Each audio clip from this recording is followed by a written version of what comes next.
I didn't really intend to do any more political series like the Freedom series, but I thought something was really interesting and decided I'd do something on it.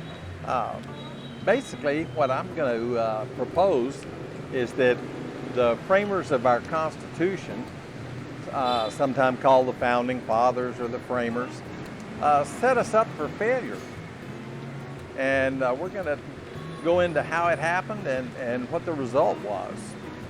Benjamin Franklin really thought that the Constitution was going to be a durable document, and he's attributed with saying nothing is certain but death and taxes. And that means he had his doubts too.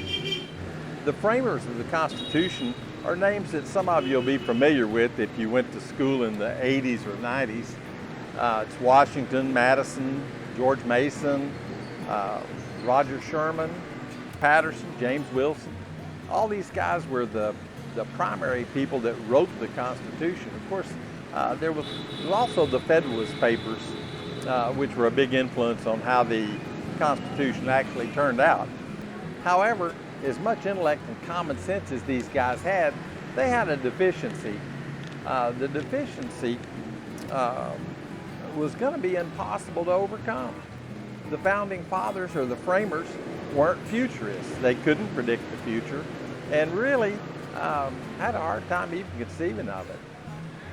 But these were men that were charged with writing a document to create a lasting system of government for a country that was literally being built from scratch by immigrants and sons of immigrants. So their experience was from Europe, not far from being medieval Europe. So they didn't really have a good opportunity to foresee what was coming. They also had to do all this without the modern tools that we have. They didn't have PCs, they didn't have copy machines. They didn't even really have a seriously developed infrastructure or organization. Travel was slow. The government wound up being kind of decentralized because of that. You know, their background and their knowledge and their empirical knowledge was just not able to give them the vision that they would need to predict the future. The country at that time was a small and agrarian, primarily agrarian country. Very little industry went on. I mean, it was people riding around on horses and being pulled in wagons. It wasn't the modern country that we have now. I don't think that they ever visualized a country of 330 million people that's highly industrialized and highly technical. I just don't think they ever saw it. They never saw it coming, and they didn't plan for it when they wrote the Constitution. Let's kind of try to put the history in perspective so you get an idea of where they were in time. We're only talking about 230 years ago that these guys were busy writing, and in that time so much has happened. 230 years is really a very small amount of time in the history of mankind. Let's try to put this in perspective. Let's look at how many years it was before any significant technology came into being since the Constitution was created back in 1788 to 1790, in that range. It was 39 years after the Constitution was in place that the first scheduled rail service traveled between two cities with scheduled passenger service. 39 years. Man, I don't even know what I was doing 39 years ago. Telegraph service to most of the major cities in the U.S. Didn't occur till 73 years later. That's a long time. So communications before that was pretty sparse. You had to depend on mail or hand delivery of some kind, couriers if you were in town. Hard to communicate. You know, finally, 81 years later, the Transcontinental Railroad came about, that the West and the East Coast were connected by rail. 81 years. I'm not even 81 years old. So that's, pretty significant amount of time. How about Transcontinental airline service?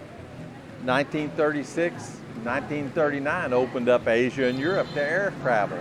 Before that, people had to go to the U.S. on ships. There was no choice, no other way to get here.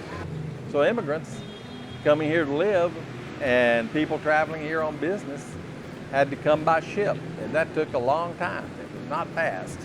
I will tell you this, there was about zero chance that the founding fathers thought there'd be 330 million of us walking around with cell phones and chatting on the internet on Facebook. The odds of that are zero. You know, none of these advances were really predicted by the founding fathers, and so they really didn't make laws to allow for it. So some of the things that they let get into the Constitution didn't really protect us much. Even though they were charged with creating the laws and rules and the framework that would see our government into the future that we're living now, they did it without the knowledge of what now was going to look like. So how did their lack of a crystal ball set our country up for failure? Let's look at the composition of the first government after the Constitution was put in place.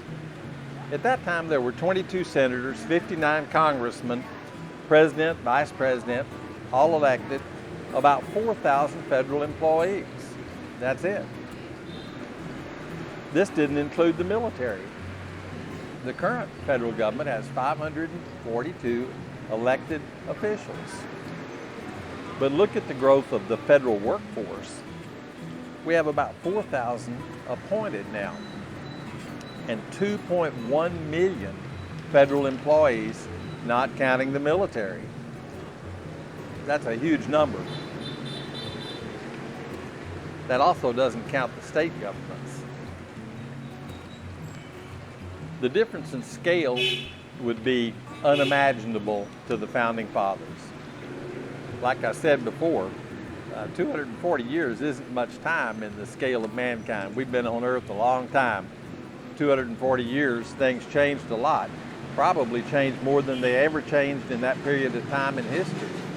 The founding fathers, although they did a great job on what they wrote and what they put in place, their lack of vision of the future hindered some of their decisions.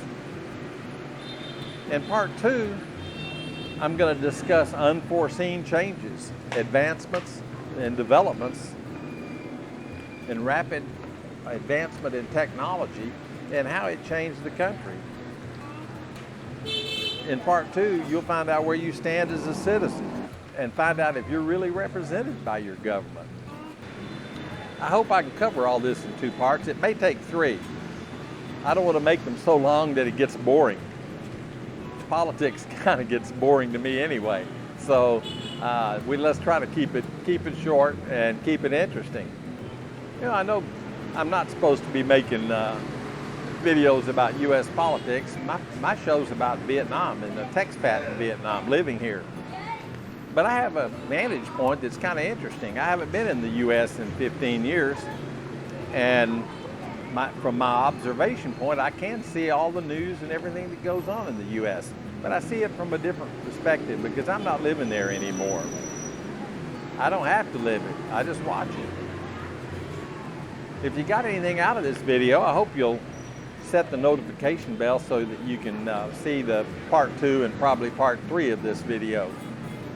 You know, I make videos mostly about life in Vietnam, about camera gear for making YouTube videos, sometimes about my cats, basically anything I want to shoot.